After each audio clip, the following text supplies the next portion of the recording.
ఒక హోటల్లో నేను ఇంకొక ఇద్దరు పాస్టర్లు ఉన్నాం. ఆ హోటల్లో పనిచేసే వ్యక్తి మాతో పాటు ఇంకొక ఆయన కూడా ఉన్నాడు. ఆయన పక్కన ఉన్నాడు. ఈ పాస్టర్ గారు హోటల్లో పనిచేసే ఆయనతో మాట్లాడుతున్నాడు. ఓనర్ కూడా ఉన్నాడు అక్కడ. ఏదో కొంచెం డిస్ప్యూట్ వచ్చింది. వస్తే ఆ పనివాడు ఈ పాస్టర్ గారిని గట్టిగా మాట్లాడుతున్నాడు. సో ఈ లోపల ఈ మనిషి వచ్చాడు. ఆయన చాలా ఎత్తు, చాలా బలంగా ఉంటాడు.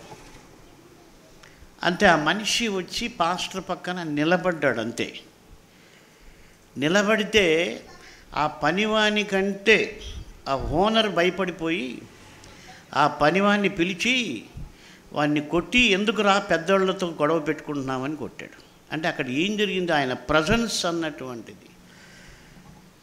ప్రజెన్స్ అన్నటువంటిది భయం పుట్టించింది.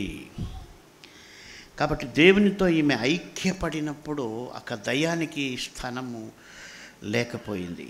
ఈమె విశ్వాసం ఏంటంటే, నేను దేవుని దృష్టికి అంగీకారముగా మలచబడాలి. నేను కుక్కపిల్లతో పోల్చబడినా పర్వాలేదు, ఈ లోకం ఏమనుకున్నా పర్వాలేదు, కానీ నేను ఆయన దృష్టికి అంగీకారంగా ఉండాలి.